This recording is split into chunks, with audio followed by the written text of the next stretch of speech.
me dit, fils de l'homme.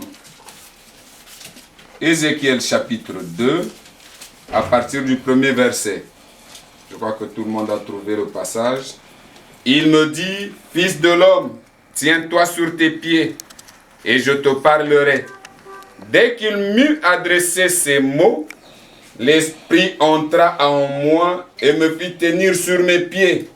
Et j'entendis celui qui me parlait. Que le Seigneur ajoute des bénédictions à sa lecture de la parole. Nous allons nous asseoir et on va chanter à notre cantique. Et après on donnera le temps à notre frère de pouvoir annoncer la parole de Dieu. Ce que Dieu a mis sur son cœur, pour lequel il voyage de ville en ville. Il voyage de lieu en lieu, de pays en pays, annonçant l'évangile. Nous sommes dans la joie d'accueillir notre frère Georges Mboma. Beaucoup le connaissent, certains ne le connaissent pas, mais il a fait le tour de beaucoup de pays d'Afrique et pour le moment il est en France. Il ne pouvait pas rentrer au pays sans nous visiter. Voilà qu'aujourd'hui nous avons aussi l'occasion de recevoir un serviteur de Dieu avec l'évangile pour nous parler des choses qui concernent notre paix. Nous allons prendre le cantique. Oh, garde-moi, viens, sois mon guide, chef de ma foi. Quand la nuit voile tout à mes yeux, sois mon étoile, brille des cieux. Source de vie, de paix, d'amour, vers toi je crie la nuit, le jour. Entends ma plainte, sois mon soutien. Oui, calme ma crainte, sois mon seul bien. Voici l'aurore d'un jour nouveau, le ciel se dore des feux plus beaux. Jésus s'apprête, pourquoi gémir? Levons nos têtes, il va venir. Source de vie, de paix, d'amour, vers toi je crie la nuit, le jour.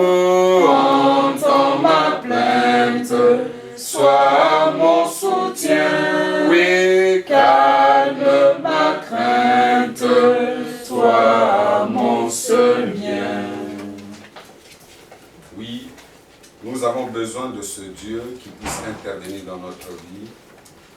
Sans plus tarder, alors que le frère va s'approcher pour apporter la parole de Dieu, nous allons relire encore ces paroles que nous avons lues dans le livre d'Ézéchiel. Il me dit, fils de l'homme, tiens-toi sur tes pieds et je te parlerai.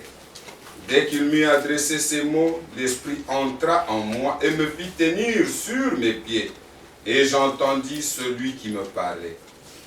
Bien-aimés frères, Dieu a besoin de parler à ses enfants. À chaque instant, il parle à son peuple. À chaque instant, il parle à ses enfants. Ici, il avait une volonté à communiquer à son peuple, à ses enfants. Mais remarquez, lui qui a dit, qui a demandé que l'autre puisse se tenir afin qu'il puisse lui parler, c'est Dieu lui-même qui est venu l'aider. Nous avons besoin de ce Dieu-là, qui vient pour nous aider, afin que nous puissions comprendre ce qu'est sa volonté et que nous puissions marcher dans ses voies. C'est lui qui nous a appelés à lui. C'est lui qui a livré son propre fils pour nous. Mais ayant livré son fils, il a besoin aussi de nous parler.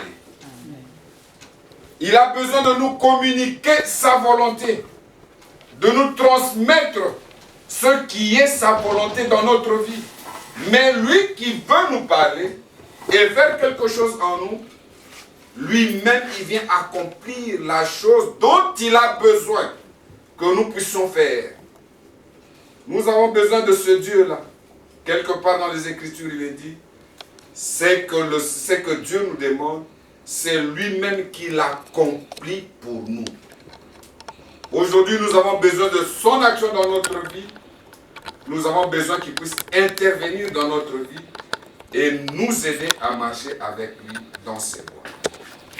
Pendant que le frère est en train de régler ce qu'il est en train de régler pour l'enregistrement, nous allons prendre encore un autre cantique et nous allons chanter pour la gloire du Seigneur le temps que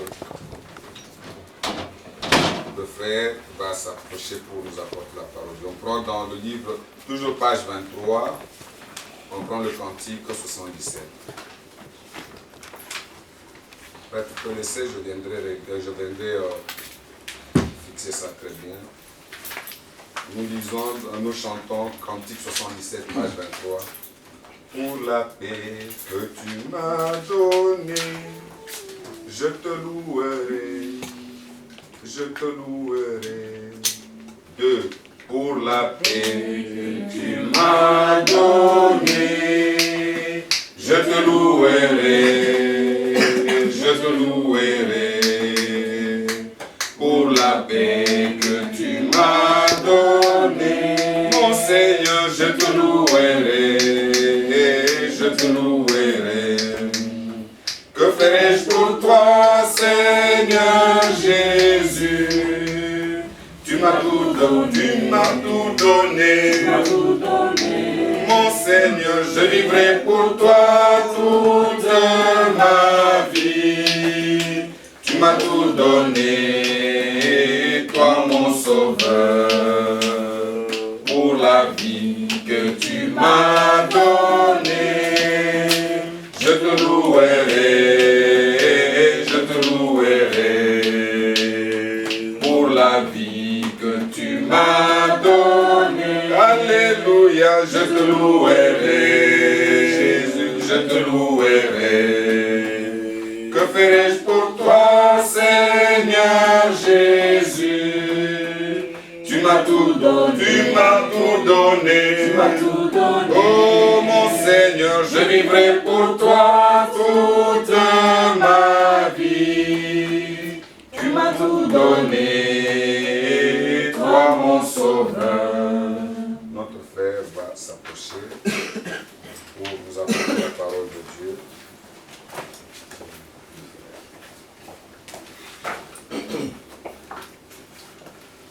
Que Dieu soit loué. Amen. Et je vous salue particulièrement dans le précieux nom du Seigneur Jésus-Christ. Comme le frère a dit, il y en a qui me connaissent, il y en a qui ne me connaissent pas. Bon, le problème n'est pas là de me connaître ou de ne pas me connaître, mais nous voulons nous réjouir quand nous pouvons être ensemble, partager les choses qui concernent notre royaume, les choses qui concernent notre joie commune, notre paix commune. Ce ne sont pas des choses qu'on force, ce ne sont pas des choses qu'on impose, mais chacun en écoutant doit avoir un cœur préparé à écouter ces choses-là.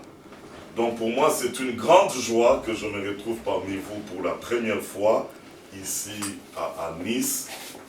On a eu l'occasion de visiter les frères ici en Europe depuis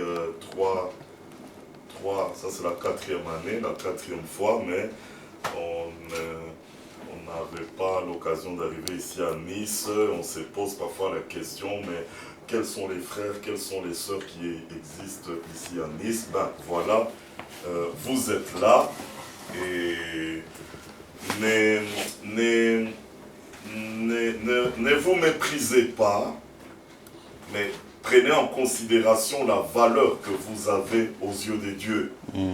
Là où 2 ou 3 sont réunis en son nom, il est là, il est présent.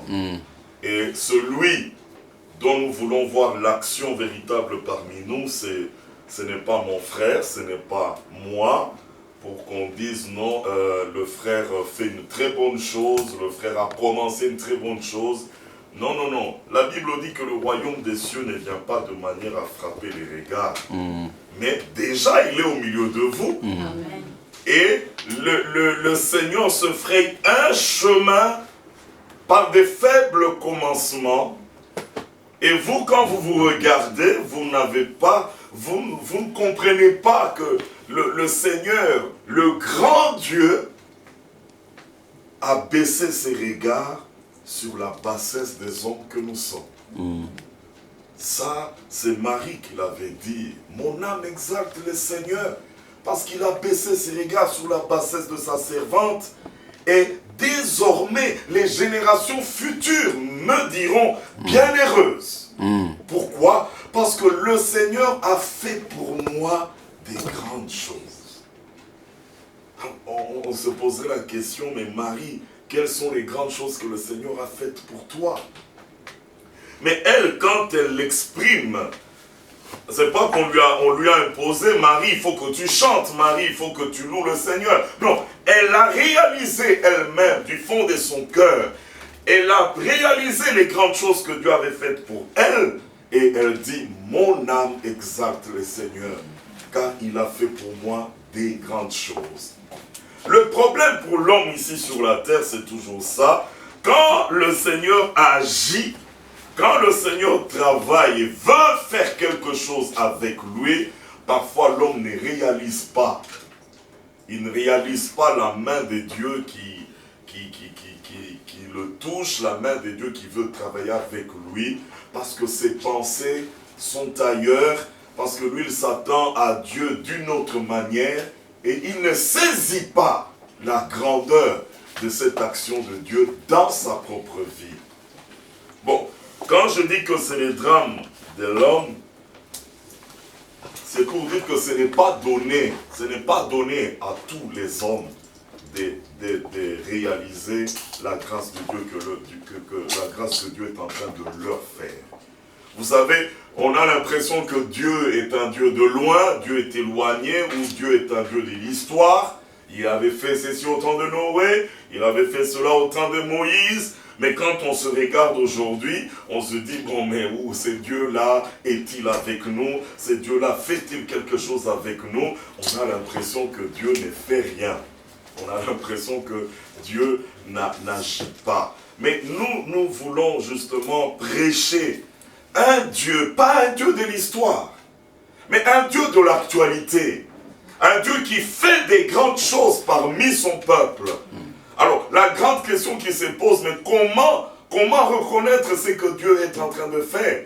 Parce que le drame, c'est que vous pouvez être là où Dieu agit, vous pouvez être là où Dieu fait ses miracles, vous êtes là, mais vous ne comprenez pas, vous ne voyez pas que c'est Dieu. Et vous passez simplement comme si la chose était inaperçue à vos yeux. Vous passez alors que c'est Dieu qui est en train de travailler. Et là, c'est pour montrer que tu peux être là. Et nous pourrons même montrer quelques exemples dans la Bible des hommes qui étaient là où Dieu agissait, mais qui n'ont pas été capables de reconnaître que ça c'est Dieu. Et ils sont passés à côté. Alors, que quelqu'un soit capable de reconnaître, ça c'est une grâce. Ça c'est vraiment une grâce qui n'est pas donnée à tous les hommes. Déjà dans Deutéronome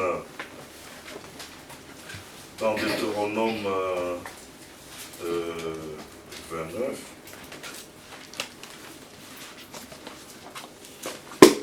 à partir du verset 2,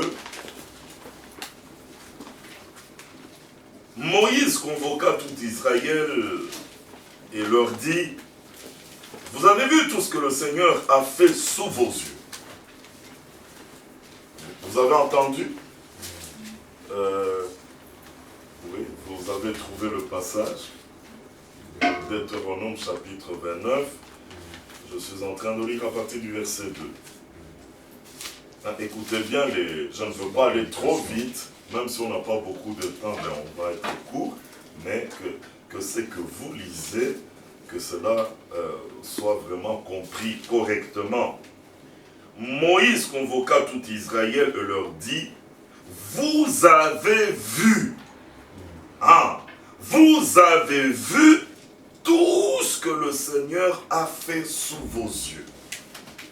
Dans les pays d'Égypte, à Pharaon, à tous ses serviteurs et à tout son pays. Les grandes épreuves que tes yeux ont vues.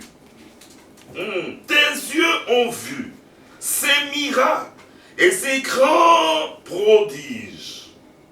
Donc, leurs yeux avaient vu. Vous êtes d'accord? Amen. Et le verset 4 commence avec un « mais ». Mais, jusqu'à ce jour, le Seigneur ne vous a pas donné un cœur pour comprendre. Vous voyez le problème? Vos yeux ont vu, vous avez vu des miracles, vous avez vu les épreuves qu'on a infligées à Pharaon, mais, jusqu'à ce jour, le Seigneur ne vous a pas donné un cœur pour comprendre, des yeux pour voir, des oreilles pour entendre. Qui n'a pas donné? C'est Dieu. Donc il ne vous a pas donné. Mais vous pouvez être là, vous êtes témoin, vos yeux ont vu, parce que là Moïse va dire, vos yeux ont bel et bien vu toutes ces choses-là. Vous avez vu, mais le Seigneur ne vous a pas donné un cœur pour comprendre. Il ne vous a pas donné des yeux pour voir. Il ne vous a pas donné des oreilles pour entendre. Remarquez qu'ici, il y a trois choses qui sont citées. Le cœur, les yeux et les oreilles. Donc, c'est pour que vous compreniez que quand quelqu'un ne peut pas comprendre les choses que Dieu fait, c'est que Dieu ne lui a pas donné un cœur pour comprendre. Ça ne dépend pas de nos capacités. Ça ne dépend pas de nos mérites. Oh, moi, je peux voir mieux que l'autre. Non. Ne peut voir correctement que celui à qui Dieu a donné des yeux pour voir. Ne peut comprendre de son cœur que celui à qui Dieu a donné un cœur pour comprendre. Nous insistons dans la chose afin que chacun comprenne que dans la marche que nous avons avec le Seigneur, tout dépend de ce que Dieu peut vous donner. Si Dieu ne te l'a pas donné, tu peux chercher, tu peux être intelligent, tu peux être sage comme les gens du monde, mais tu n'auras pas, tu ne comprendras pas ces choses-là.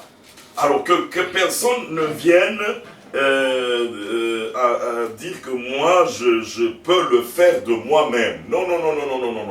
C'est le Seigneur qui doit vous donner un cœur.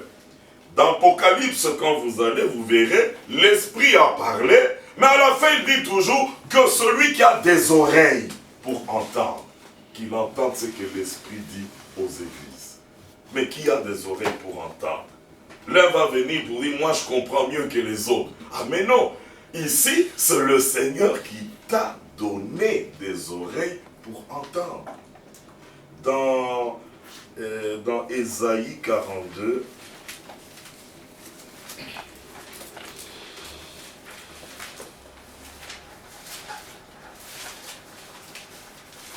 Ésaïe 42, au verset 18, voyez le langage que le Seigneur utilise vis-à-vis de son peuple, son propre peuple. Il dit, sourd, écoutez, aveugle, regardez et voyez. Est-ce qu'un sourd peut écouter? Est-ce qu'un aveugle peut regarder et voir? Je vous pose la question. Non, un sourd ne peut pas écouter, un aveugle ne peut ni regarder et voir. Mais le Seigneur s'adresse quand même à ces hommes qu'il appelle sourds et aveugles, mais il donne quand même l'ordre en disant, vous sourds, écoutez.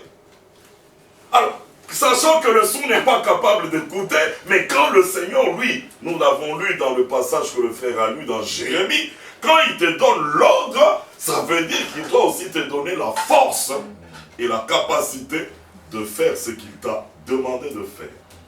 La capacité vient de lui. Alors, il s'adresse à Dieu parce qu'il voit bien qu'il... Ça veut dire que lui, il sait qu'il est capable de leur donner la capacité d'écouter. Aveugle, vous qui ne voyez pas et qui êtes incapable de regarder, mais je vous donne l'ordre, vous regardez et voyez. continue. Qui est aveugle, sinon mon serviteur, et sourd comme mon messager que j'envoie? Qui est aveugle comme l'ami de Dieu, aveugle comme le serviteur du Seigneur?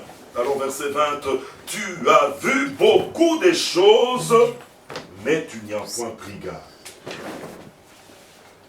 On a ouvert les oreilles, mais on n'a point entendu. Voilà le problème de ce peuple. Tu as vu beaucoup de choses, mais tu n'as pas pris garde. Nous voulons arriver à ce point de la bonté que Dieu peut faire à un homme, hein, de lui ouvrir les oreilles pour qu'il l'entende, de lui ouvrir les yeux pour qu'il voie, de lui donner un cœur pour comprendre. Tu as vu beaucoup de choses, mais tu ne prends pas garde à cela. Les hommes remercient facilement, ils reconnaissent et remercient facilement Dieu pour les miracles. Oh merci Seigneur les miracles que tu as fait. Oh merci Seigneur pour les miracles que tu as fait. Mais après les miracles, est-ce que ton cœur a compris la volonté de Dieu? Quand Dieu fait le miracle, ce n'est pas pour satisfaire les hommes. Ce n'est pas comme un concert où on va dire faites du bruit, nous allons danser et chanter pour notre propre plaisir. Non, Dieu ne fait pas les choses pour satisfaire les hommes. Dieu, lui, il fait les choses toujours dans un but. Amen. Amen. Amen. Il poursuit un but. Mais vous êtes témoin, vous allez dire, oui frère, moi Dieu m'a guéri. Amen. Oh, moi Dieu m'a aidé dans le dossier que j'avais. Amen. Frère, moi j'avais besoin d'argent, voilà le Seigneur m'a aidé. Amen. Oui, Dieu a fait pour toi des grandes choses, comme tu peux les témoigner. Mais la grande question, quel but, dans quel but Dieu fait ces choses-là? Parce que sinon, tu auras remercié le Seigneur pour le miracle, mais après, tu oublies Dieu. Tu oublies qu'est-ce qu'il poursuit. Parce que Dieu, il poursuit toujours un but. Et quel était le bonheur de Marie quand elle peut dire, le Seigneur a fait pour moi des grandes choses. Vous savez, aujourd'hui, dans toutes les églises, c'est devenu le langage courant. Oh, le Seigneur est avec nous, le Seigneur nous a bénis, ça c'est le Seigneur qui l'a fait, ça c'est le Seigneur qui l'a fait pour nous. C'est tout le monde qui le dit. Même les fils du diable. Il triche, il vole, il fait la mafia, il soutire l'argent, et quand il a l'argent, il dit, oh Dieu m'a béni. Avec de l'argent volé, Dieu t'a béni. Bon, la Bible dit, il fait pleuvoir la pluie sur les bons et les méchants. Donc ne soyez pas étonnés qu'il y ait même des méchants qui reçoivent la pluie et qui glorifient Dieu pour la pluie. Il y en a des méchants qui reçoivent le soleil et qui vont louer même Dieu pour cette bénédiction du soleil. Mais il reste quand même méchant. Amen. Il reste quand même méchant. Mais il faut qu'il y ait une différence entre le méchant et le juste. Il faut qu'il y ait une différence entre les fils du diable qui se réjouissent aussi et les fils de Dieu. Et la différence dans tout cela, c'est par rapport au but que Dieu poursuit. Et voilà ces hommes qui ont loué le Seigneur. Je prends encore un passage dans le psaume 106. Alors vous comprendrez quel était le bonheur de Marie. Psaume 106.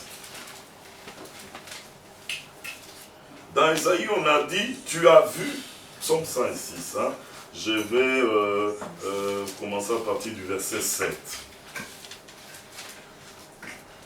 Dans Isaïe 42, nous avons lu, tu as vu beaucoup de choses, mais tu n'y as pas pris garde. Amen. Amen. Ici, verset 7, nos pères en Égypte ne furent pas attentifs à tes miracles. Amen. Je répète, nos pères en Égypte ne furent pas attentifs à tes miracles. Mais quand on dit attentifs, ça veut dire qu'ils ont vu les miracles. Ils ont même chanté de louanges, on va les lire dans la suite. Mais ils ne furent pas attentifs dans le sens de comprendre pourquoi ces miracles sont arrivés. Vous ne comprenez pas. Ici, il est dit, ils furent, verset 7, deuxième partie, ils ne se rappelèrent pas la multitude de tes grâces. Ils furent rebelles près de la mer rouge. Mais il les sauva à cause de son nom, pour manifester sa puissance. Il menaça la mer rouge, elle se dessécha. Et les fit marcher à travers les abîmes comme dans un désert. Il les sauva de la main de celui qui les haïssait. Il les délivra de la main de l'ennemi. Les eaux couvrirent leurs adversaires. Il n'en resta pas un seul. Verset 12. Et ils crurent à ses paroles. Voilà même des hommes qui, après avoir vu des miracles, ils croient même aux paroles de Dieu. Frère, moi, depuis que j'ai vu la main de Dieu, je crois la Bible. Frère, moi, je crois la parole de Dieu. Oui, ils ont cru. C'est ce que la Bible dit. Et ils chantèrent ses louanges. Je suis au verset 12. Donc, ils crurent à ses paroles, ils chantèrent ses louanges. Verset 13. Mais ils oublièrent bientôt les œuvres de Dieu. Oh, je loue le Seigneur pour le miracle qu'il a fait en éliminant l'armée de nos ennemis. Je loue le Seigneur parce qu'il a fendu la mer Rouge. On a pu traverser. Quel autre Dieu peut faire des choses comme cela? Mais dès qu'ils ont traversé, ils oublièrent les œuvres de Dieu. Quand on dit oublier, dans Psaume 103, il dit n'oublie aucun de ses bienfaits. Mais quand on dit n'oublie pas, c'est-à-dire, tu te souviens tellement de la chose que tu crois que le Dieu là est le même. Amen. Que même si un problème arrive demain, le Dieu là est le même. Il n'a pas changé. Mais eux, la Bible dit, ils oublièrent les œuvres de ces dieux-là. Quand un nouveau problème surgit, ils oublient de quoi leur Dieu était capable. Et la suite, ils n'attendirent pas l'exécution de ses desseins. Ah, c'est ça le point. Ils n'attendirent pas l'exécution de ses desseins. C'est-à-dire que Dieu avait un but qu'il poursuivait. Alors, le sortir de l'Égypte, bon, vous savez, vous connaissez l'histoire de comment Israël est arrivé en Égypte. Hein? Vous connaissez l'histoire de Joseph, qui s'était retrouvé en Égypte. Et Joseph était le fils de Jacob. Et Jacob avait 12 fils. Et c'est comme ça, quand la famine les a frappés, ils sont allés trouver la nourriture en Égypte. Mais Jacob lui-même, c'est le fils d'Isaac. Isaac, c'est le fils d'Abraham. Mais remarquez qu'avant même que Dieu envoie Moïse, avant même que le peuple souffre, avant même que Joseph se retrouve en Égypte, avant même qu'Isaac naisse, Dieu avait déjà dit à Abraham, ta postérité, bien que je t'ai donné une terre en héritage, une terre qui t'appartienne à toi et à ta postérité, mais il viendra un temps où ta postérité ira dans une terre étrangère. Ils souffriront. Ils souffriront. Et après 400 ans de souffrance, moi, j'interviendrai pour les délivrer de la main de ces oppresseurs et je les ramènerai. Ah, je les ramènerai dans le territoire que je t'ai donné en héritage, afin que ce territoire t'appartienne à toi et à ta postérité à perpétuité. C'était la parole de Dieu, alors qu'Isaac n'était même pas encore né. C'est pour dire quoi? Que le fait que ce petit peuple se retrouve dans une terre étrangère, c'était déjà annoncé par Dieu. La Bible dit ici, il n'attendit pas l'exécution de ses desseins. Les desseins de Dieu, c'est-à-dire les programmes que Dieu s'est fixés lui-même. Il annonce déjà à Abraham. Donc, même les souffrances qu'ils allaient vivre là-bas en Égypte, c'était dans le programme de Dieu. Qui peut accepter que les souffrances soient dans le programme de Dieu? Vous voyez, vous pouvez dire Amen, n'est-ce pas? Amen. Hein? Mais c'est dit dans la Bible que toute chose concourt au bien. Mais au bien de qui? Oui, de ceux qui aiment Dieu, virgule, et la suite. De ceux qui sont appelés selon son dessein. Ah, de ceux qui sont appelés selon son dessein. Donc il a un dessein, il a un programme qu'il doit exécuter. Mais il y a des hommes qui ont été appelés selon ce dessein-là. C'est-à-dire qu'ils ne sont pas nés sur la terre pour vivre au hasard. Ils ne sont pas nés pour devenir des grands hommes reconnus par les hommes. Ils ont leur propre projet. Moi, je veux devenir, moi, je vais faire. Non, ils sont nés pour servir au dessein de Dieu. Des hommes que Dieu a appelés selon son dessein. Alors, toute chose concourt au bien de ces hommes-là. Alors, les souffrances qui étaient dans le dessein de Dieu, personne ne pouvait les changer. Il fallait que cela arrive. Alors, Abraham a engendré Isaac. Mais ils étaient toujours dans leur propre territoire. Isaac a engendré Jacob. Ils étaient dans leur propre territoire. Jacob a épousé Léa et puis Rachel. Ils étaient toujours dans leur propre territoire. Et de Rachel sont sortis Joseph et Benjamin. Ils étaient toujours dans leur propre territoire. Mais le dessein de Dieu avait prévu qu'ils aillent dans une terre étrangère. Alors là, pour que cela accomplisse, il choisit Joseph. Il donne à Joseph des révélations par des songes. Les songes là, Joseph les partage avec ses frères en montrant, j'ai vu, j'ai vu. Quand les frères ont entendu les songes, ils ont dit, quoi? Toi, tu veux dire que nous, tes grands frères, nous allons nous agenouiller devant toi? Même Jacob, leur père, n'avait pas compris. Il dit, mais tu veux dire que moi et ta mère, nous allons nous agenouiller devant toi? Et la haine, la jalousie, la haine monta dans le cœur des propres frères de Joseph. Mais la haine et la colère, peuvent-elles annuler le dessein de Dieu? Donc même cette colère-là, même cette haine devait servir au dessein de Dieu. Alors cela amena les frères de Joseph à l'attraper. Ils voulaient le tuer. Mais comme il y a un dessein de Dieu, vous ne pouvez pas annuler le dessein de Dieu comme ça. Alors quelque chose les a bloqués. Bon, au lieu de le tuer, vendons-le. Comme ça, et lui et ses songes qu'ils disparaissent. Ils l'ont vendu. Et Joseph est parti comme esclave. Alors il disait, on va voir si tes songes vont s'accomplir, par quel moyen. Et il s'est moqué de Joseph. Oh, le voilà comme un esclave. L'orgueilleux de Joseph. Mais il ne savait pas que c'est justement par cette humiliation, par cette voix-là, suscitée par la haine et la colère, que justement les songes de Joseph allaient s'accomplir. Eux ne le savaient pas. Et ils l'ont vendu et Joseph partit. Mais c'est justement en partant là que les songes se sont réalisés.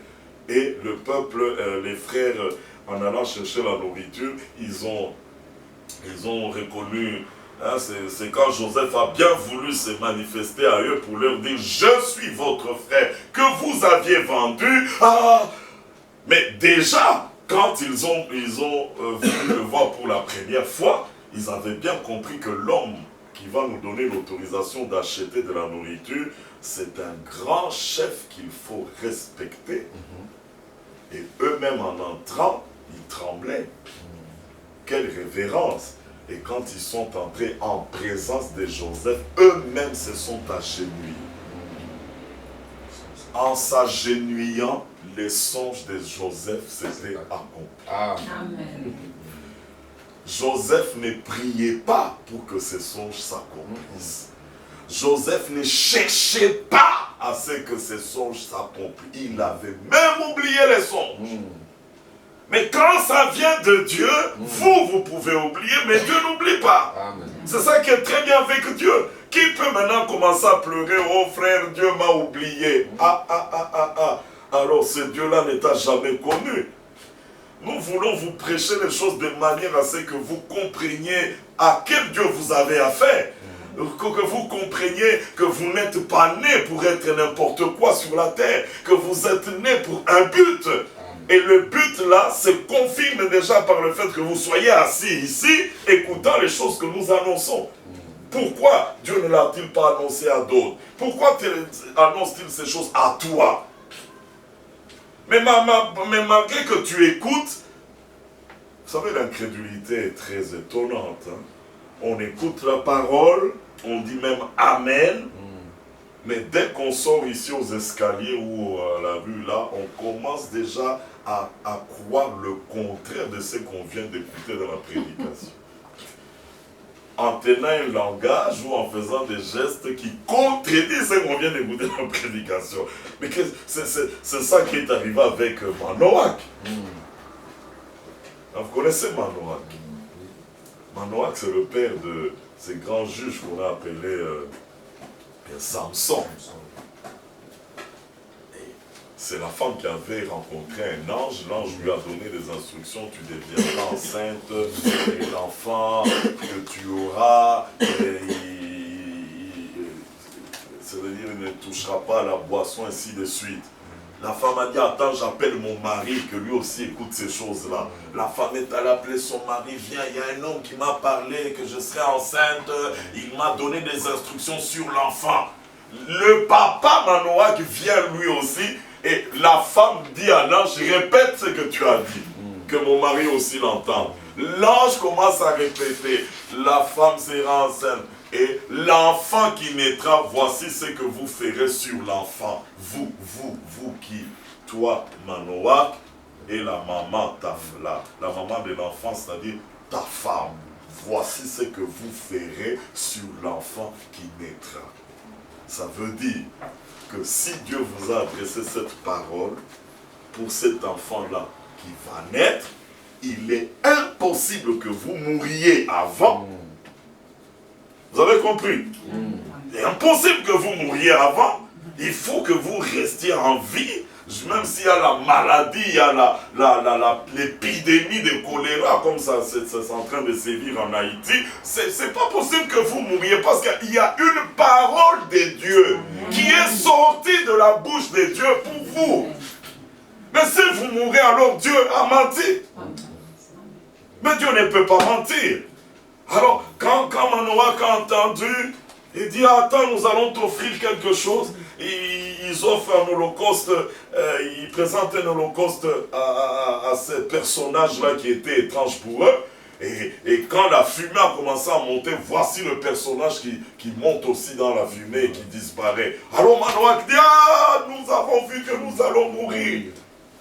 Nous allons mourir parce qu'on a vu Dieu. Et la femme le regarde et dit, mais c'est pas possible, avec le message qu'on vient d'entendre, toi tu parles de mourir. Alors tu n'as pas compris. C'est la femme qui dit à son mari, comment peut-il nous laisser mourir après nous avoir annoncé des choses comme celles qu'on vient d'entendre? Donc tu étais là, tu as entendu, mais tu n'as pas compris. Et juste après que l'ange soit parti, tu commences à faire des déclarations contraires à ce que lui a dit. Moi, je dois devenir enceinte, et jusqu'à 9 mois, je dois enfanter l'enfant, et on nous a même expliqué comment on va traiter l'enfant là. Donc, on ne peut pas mourir maintenant. Donc, ça c'était pour vous montrer qu'il y a des gens qui sont comme ça, à peine il vient d'entendre, mais dès qu'il tourne les doigts, il fait le contraire. Il dit le contraire. Alors nous, que nous ne soyons pas de cette catégorie d'hommes-là. Donc, Joseph pouvait oublier les songes, mais Dieu n'avait pas oublié. Joseph ne priait pas pour cela, mais Dieu veillait sur sa parole pour l'exécuter. Comment allait-il faire que les frères de Joseph arrivent devant Joseph? Ce n'était pas le problème de Joseph, c'était le problème de Dieu. Dans Apocalypse, vous lisez, je les ferai venir à tes pieds. Je les ferai venir se prosterner à tes pieds pour leur faire reconnaître que toi j'étais élu. Donc celui qui fait venir, les frères de Joseph se sont agenouillés. Joseph, quand il les a vus, dit, maintenant je comprends le songe. C'est arrivé. Et quand il s'est révélé à eux la deuxième fois, ils ont commencé à trembler. Joseph a dit, ne pleurez pas, soyez sans crainte, parce que c'est Dieu qui a permis que vous me fassiez cela, pour que je vous précède ici en Égypte, pour vous préparer une place. Amen. Amen. Dieu a permis la chose comme ça, mais ça passe par des voies difficiles. Joseph a souffert. Mais il a souffert pour que la parole de Dieu s'accomplisse. Je ne dis pas qu'il a souffert pour mettre la parole de Dieu en exécution. Non. Mais pour arriver, pour que la parole de Dieu s'accomplisse dans sa vie là, il est passé par des moments difficiles. C'est ça qui est exprimé dans les... nous étions au psaume 106. Hein. C'est exprimé...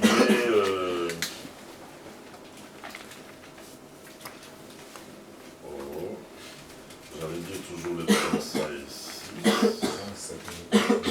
Ouais, c'est 107. Voilà. 107. Toi, tu vois quel verset? Nous étions psaume 106, c'est pas 107, c'est moi. C'est psaume 106, verset 7, on est au verset 13. Oui, maintenant je cherche l'autre verset qui parle de Joseph qui avait souffert.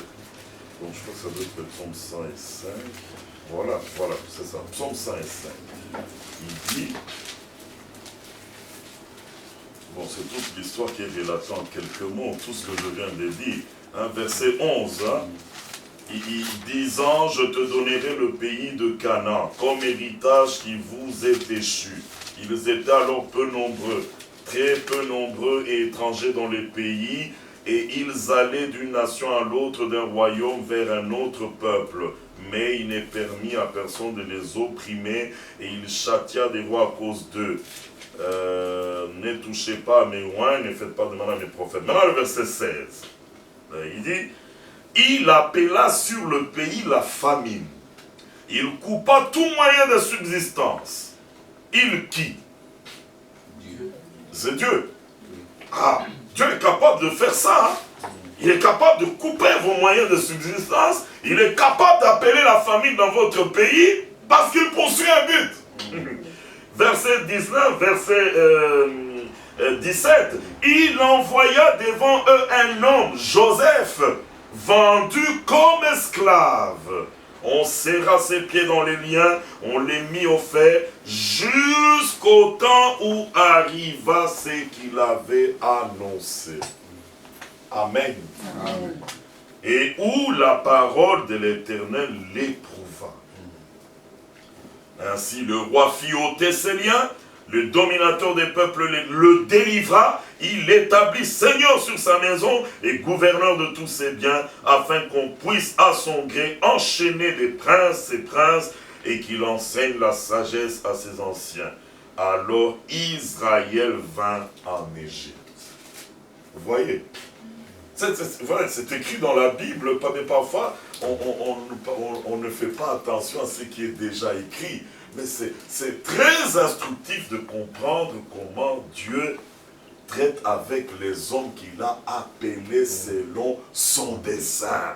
Toutes choses concourent. Toi, tu vois qu'on est en train de te diminuer, tu vois qu'on est en train de t'humilier, mais non, ne t'inquiète pas. La parole de Dieu, si elle t'a été adressée, Dieu connaît par quelle voie il te relèvera. Amen. De toute façon, c'est que tu dois comprendre. En fait, je reviens au problème d'Israël qui a vu le miracle et il ne comprenait pas que là, c'était Dieu qui avait déjà annoncé cette délivrance à Abraham. Isaac n'était pas encore né, Dieu lui a parlé de ses souffrances. Il dit, après 400 ans de souffrance, je viendrai délivrer le peuple. Donc, quand Moïse est entré en scène, ce n'était que les desseins de Dieu déjà annoncés à Abraham qui prenaient place. C'est pas, oh non, ils ont beaucoup souffert, ils ont tellement pleuré, Dieu a eu pitié de leur souffrance, maintenant il est intervenu. Alors on vous dit, si vous voulez aussi que Dieu ait pitié de vous, si vous voulez que Dieu intervienne dans vos problèmes, pleurez, pleurez frère, pleurez. Non, il faut qu'il y ait un dessein. Il faut qu'il y ait un programme. Quand il a dit 400 ans, il faut que les 400 ans s'accomplissent. Et quand les 400 ans sont accomplis, Dieu envoie Moïse. Ils sortent de l'Égypte, mer rouge, problème. Mais comme le dessein de Dieu, c'est de faire sortir et de ramener le peuple sur leur territoire, tout ce qu'il y a en chemin comme obstacle, le responsable de tous les obstacles, je veux dire que le responsable de faire mener le peuple jusqu'à la terre promise, c'était pas Moïse, c'était pas Aaron, c'était pas des hommes forts, c'était le Dieu qui a fait la promesse. Lui seul est responsable des obstacles que nous trouvons en chemin. Vous avez vu? Mais pourquoi nous pouvons dire que Dieu est responsable? Mais parce que dans l'action qui a commencé, il y a un but divin à atteindre. Alors, tout ce qui se dresse comme obstacle par rapport à ce but-là, Dieu est obligé de faire un miracle. Alors, toi qui vis le miracle, ne dis pas, ah, Dieu a fait le miracle parce que j'ai beaucoup prié. Ah, Dieu a fait le miracle parce que je suis un bon chrétien. Non, mais alors, tu n'as pas le but devant toi. La Bible dit, ils ne furent pas attentifs à tes miracles. Ils oublièrent bientôt tes grandes œuvres et ils n'attendirent pas l'exécution de tes desseins. C'est là le point, frère. Quand vous n'avez pas le dessein devant vous, vous ne pouvez même pas attendre que Dieu exécute son dessein. Vous réfléchissez autrement, vous réjouissez des miracles qui arrivent, mais le lendemain, vous oubliez. Mais le bonheur de Marie, c'était d'avoir compris qu'il y avait un dessein de Dieu par rapport à sa vie personnelle. Pourquoi? Parce qu'elle a pu réaliser qu'elle était la Vierge dont avait parlé Ésaïe le prophète. Parce qu'elle a dit à l'ange, comment peux-tu dire que j'aurai un enfant, puisque je ne connais pas d'homme? L'ange lui dit, mais la puissance du Très-Haut te couvrira de son ombre. C'est pourquoi le saint enfant qui naîtra sera appelé fils du Très-Haut. Marie dit, je suis la servante du Seigneur, qu'il me soit fait selon ta parole. Là, une étincelle de foi jaillit. Il dit, même si la chose est impossible, parce que l'ange, regardez comment l'ange, vous savez, quand Dieu vous